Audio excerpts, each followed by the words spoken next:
Everyone knew Cesar Millan as the man who could talk to dogs in a way no one else could. He was the calm in the middle of chaos, the smiling face on TV that made it all seem easy. People watched him solve problems that seemed impossible, and they trusted him like a friend they never met. His voice was soft but firm, his presence strong, and his understanding of animals almost magical. But what no one saw, what no one even guessed, was that the man who could calm down the most aggressive dog was slowly losing control over his own life. It didn't happen all at once. It started with small things, little changes that didn't seem like a big deal at first. A missed phone call here, a quiet moment of doubt there. He kept smiling, kept performing, kept telling the world he was fine, and the world believed him. Why wouldn't they? He was Cesar Millan. He had the answers, but even the strongest people carry their own weight, and sometimes that weight grows heavier in silence. As the cameras rolled and the lights shined bright, no one noticed the storm that was building behind his eyes. He had always been able to read dogs, but now he was struggling to read himself. Something inside him felt off, like a puzzle piece that no longer fit, and yet he said nothing. He kept going, kept walking forward, because that's what he was supposed to do. People needed him, fans adored him, producers expected him, but when the lights went off and the crowds were gone, he was just a man sitting alone with thoughts that wouldn't stop. The silence in those moments was louder than any bark. He started to wonder how long he could keep this up, how long he could hold together the perfect image that everyone expected from him. He missed the days when life felt simple, when training a dog was about connection, not performance. Fame had brought him success, but it had also brought pressure, expectations, and the fear of failure. He couldn't afford to show weakness, not to the public, not even to himself. But the more he pushed down his feelings, the more they grew, and with every passing day, the crack in his calm exterior widened. Still, no one asked, no one noticed. Because when someone looks strong for so long, people forget they might be hurting too. That's what made it even harder. He felt invisible in plain sight, surrounded by people, but completely alone. And deep down, he feared that if he ever told the truth, if he ever let people see what was really happening inside him, they wouldn't understand. They would be disappointed. They would turn away. So he smiled a little bigger, talked a little louder, tried harder to be the man they all loved, but pretending has its limits, and his limit was getting closer. Something was coming, he could feel it, something that would force the truth out, whether he was ready or not. And once it did, nothing would ever be the same again. The first time Cesar Millan heard the rumors, he brushed them off like dust on his shoulder, thinking they would disappear just as quickly as they came. But he had no idea that this was only the beginning of something that would shake the very ground beneath him. At first it was just a comment online, a strange message from a stranger questioning his methods, doubting his intentions. He had faced critics before. It came with the territory of fame, but there was something different this time, something darker, something that felt like it was being planned rather than random. The whispers grew louder. Suddenly, blogs were publishing long posts, social media threads were full of harsh words, and small clips of his work were being taken out of context and shared everywhere. People started asking questions that didn't have easy answers. Was he too rough? Did the dogs actually understand him, or were they just afraid? Every video he had ever recorded was being watched again, not with admiration, but with suspicion. His name, once linked to calm and wisdom, was now being pulled into debates he never wanted to be part of. And still, he stayed silent. That silence became a mystery of its own. Why wasn't Cesar saying anything? Where was he? People expected a response, but none came. Some thought he was planning a statement, others thought he was hiding, and a few even believed he was guilty. Every hour that passed without a word from him only added fuel to the fire. Fans were confused. They had loved him for years, trusted him with their pets, with their emotions, and now they didn't know what to believe. His silence wasn't just making people uncomfortable, it was turning into a story by itself. Suddenly, journalists began to dig deeper, searching through his past interviews, looking for contradictions, clues, anything that could explain the sudden storm around him, and still, he said nothing. Behind closed doors, he watched everything unfold, but he didn't know what to do. The more he thought about speaking up, the more afraid he became that his words would only make things worse. What if people didn't understand him? What if they twisted his meaning? What if all the years he had worked so hard to build something meaningful would be destroyed in one sentence? He wanted to believe it would all pass, that it was just noise, but deep down, he knew this wasn't just a passing wave, it was a tidal force building up, ready to crash. His team advised him to stay low, let it blow over, but each day the silence grew heavier, and the shadows around him grew darker. He began to question everything, not just the rumors, but himself. Were they right? Had he become blind to something? Had he ignored signs that were always there? He replayed old sessions in his head, remembered moments when dogs didn't respond the way he expected, when owners looked at him with doubt in their eyes. And now, with all these voices questioning him, he started to feel like a stranger in his own story. He wondered how many of his fans were still on his side. He wondered if he could ever go back to how things were before. The fear of losing everything he had built was overwhelming, but so was the fear of saying the wrong thing.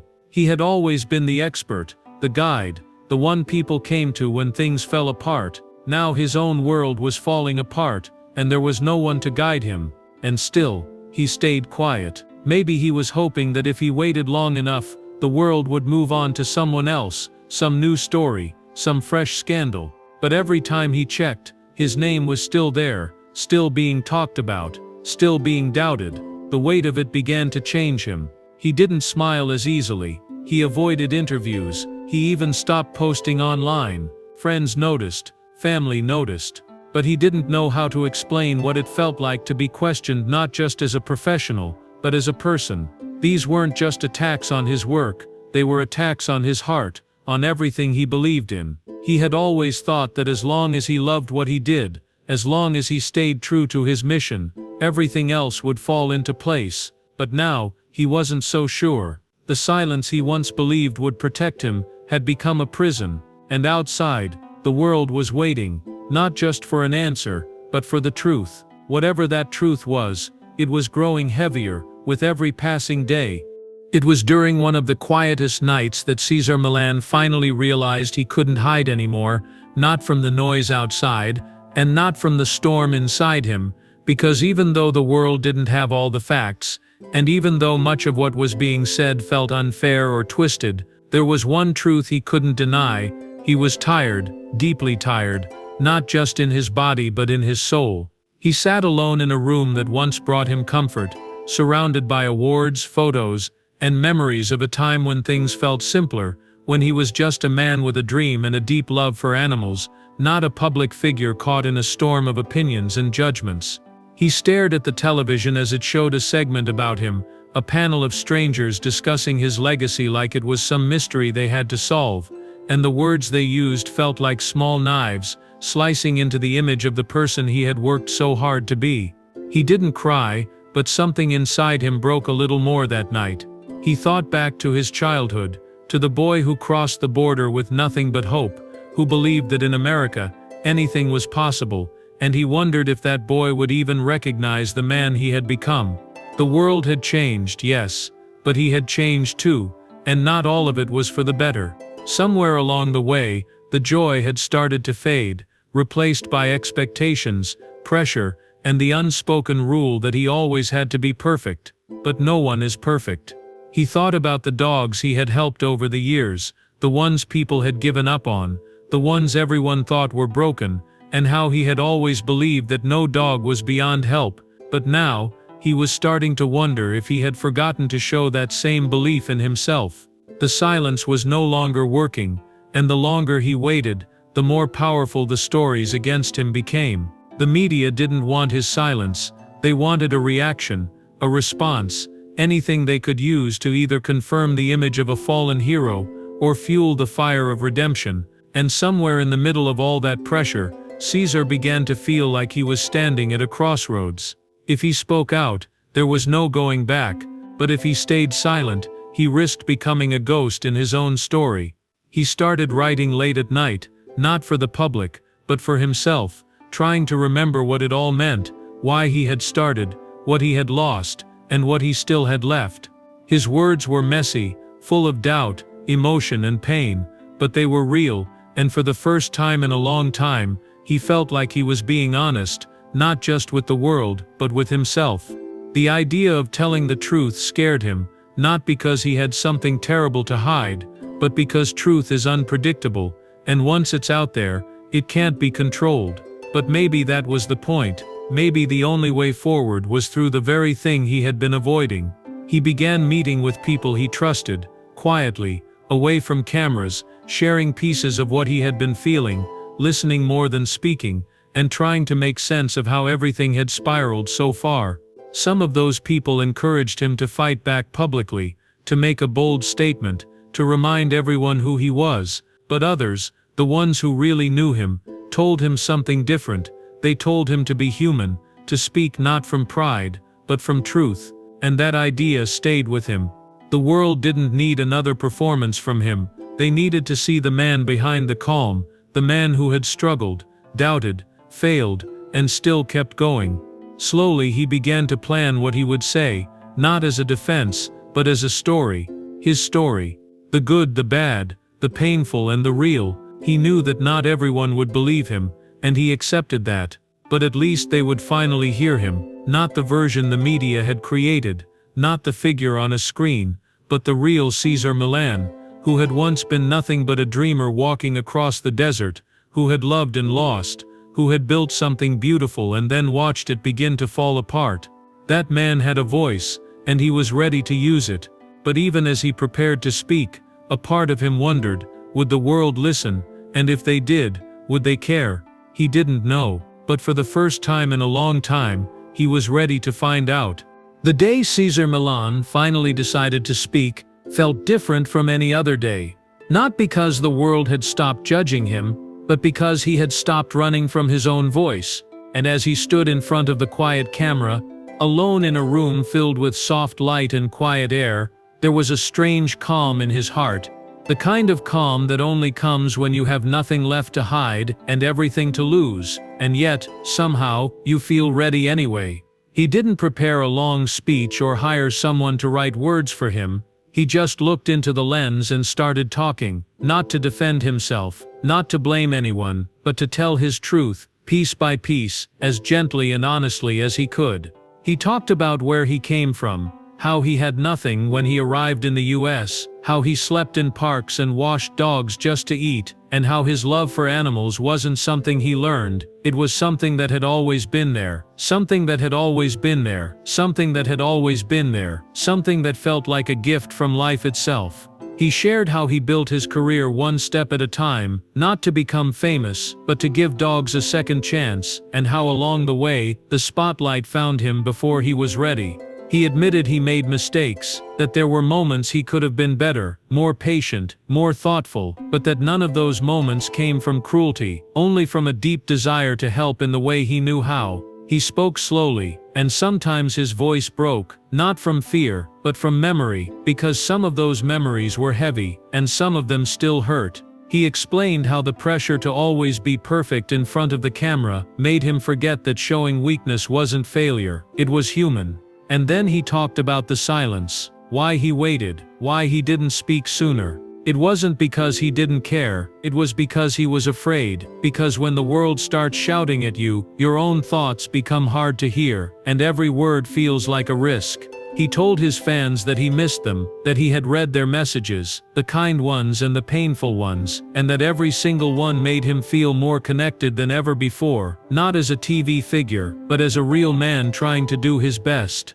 He didn't deny that some people felt hurt by things they saw, and he didn't tell them they were wrong. He told them he understood, and that he wanted to learn from their pain, not ignore it. He said sorry, not as a strategy, but because it felt right, and in that moment, his eyes didn't look like the eyes of someone trying to rebuild a brand, they looked like the eyes of someone finding his own reflection again. The reaction wasn't immediate. The internet didn't suddenly explode with praise or forgiveness, but something began to shift. People started to listen. The ones who had always believed in him felt seen, and even those who doubted him began to think deeper about what they'd heard. And while some stayed silent, many others began to speak, not just about Cesar, but about their own experiences, about pressure, fear, growth, and how hard it is to be judged by people who don't really know your heart. As the days passed, his message kept spreading, not as a headline but as a whisper, passed from one person to another. It wasn't loud, but it was powerful, and slowly, the questions changed. People weren't just asking what he had done, they were asking what he had learned, and what he would do next. That shift, that change in the air, it gave Cesar something he hadn't felt in a long time: hope. Not just the hope that things would go back to normal, but the deeper kind, the kind that comes when you realize that even broken pieces can be made into something strong. He returned to his work not with the same energy as before, but with more purpose, more softness, more care. He started small, with private sessions, with no cameras and no scripts. He listened more, he asked more questions, he allowed space for doubt, and didn't try to silence it. People noticed, not because he was louder, but because he was more real. And the dogs, somehow, they responded even better than before, maybe because they could feel that he was no longer trying to be perfect, just present. It became clear that this wasn't a comeback, it was a new beginning, a different chapter. One where truth mattered more than image, where mistakes weren't hidden, but used as tools for growth. And while some people still chose to stay away, Cesar didn't try to win them back with charm or tricks. He just kept showing up, quietly, consistently, honestly. He had learned that the only way to earn back trust is to live in a way that doesn't demand it, but invites it gently, day by day. He knew the road ahead would still be hard, there would be more questions, more opinions, more moments of doubt. But now, he wasn't afraid of those things anymore. He had found his voice, and more importantly, he had found peace in using it. And in the middle of all the noise, all the pressure, and all the pain, that peace felt like the biggest victory of all. There was something strange about the way life slowly returned to Cesar Millan's world, not like a big loud celebration, but like a soft knock on the door in the middle of the night, quiet and unexpected.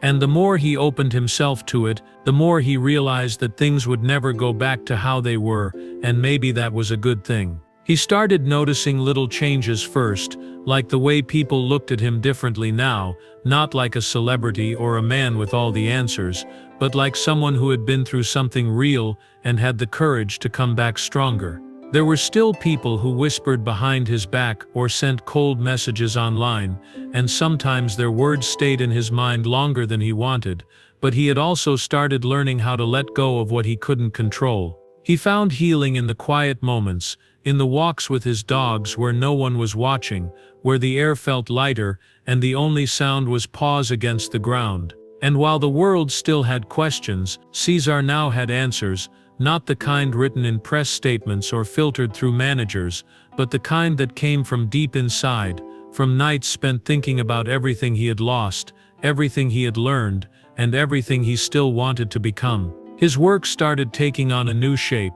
He no longer focused only on fixing dogs. He wanted to help people understand them better, to help families rebuild the broken trust between them and their pets, but more than that, to help them feel seen and heard in ways they maybe never had before. In every home he visited, he brought not just skill, but a kind of calm that came from surviving his own storm, and people felt that. They felt that he knew what it meant to feel judged, to feel misunderstood, and so when he spoke, they listened not just with their ears, but with open hearts. Slowly stories began to spread, not in magazines, not on gossip sites, but from person to person, about how Cesar had changed, how he was more careful now, more connected, more human. He didn't try to pretend that everything was perfect. In fact, he made it clear that it wasn't. But that honesty made people trust him even more. And the biggest surprise of all was that the more real he became, the more people came to him, not to take from him, but to support him, to tell him they saw the effort, that they believed in second chances. But with that support also came a new kind of fear, the fear of letting them down again. That fear followed him everywhere, in every training session, in every public appearance, in every moment where someone looked at him with hope, and yet he didn't run from it. He accepted that fear, sat with it, worked with it, and used it as a reminder to stay grounded. Even when the cameras returned, even when shows and interviews started asking for his time again, he made a choice to move slowly, to say yes only when it felt right, not when it felt expected. He didn't want to be part of a story that painted him as a perfect comeback. He wanted to be part of a story that showed how real change happens, not overnight,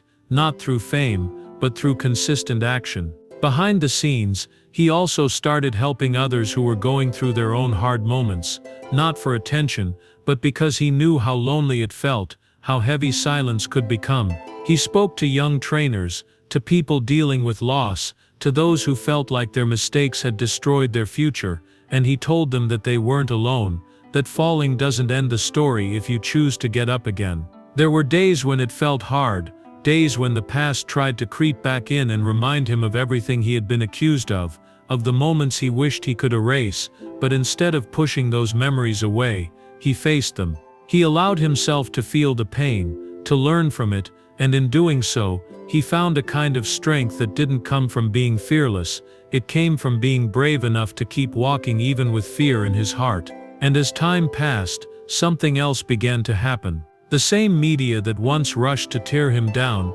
started changing their tone. Not all of them, and not suddenly, but enough that people noticed. Some journalists reached out, not with tricks or traps, but with genuine curiosity. They wanted to know who he was now, and Cesar, for the first time, didn't hesitate to show them. He gave interviews that were raw and real. He didn't dodge hard questions, he answered them with calm and honesty. And slowly, the world began to see not just the mistakes of the past, but the man who had walked through them with humility, and had come out the other side wiser, softer, and more committed than ever to doing better. Through all of this, Cesar never forgot why he started. He went back to the core of his mission, to build trust, to create peace, to heal both dogs and people.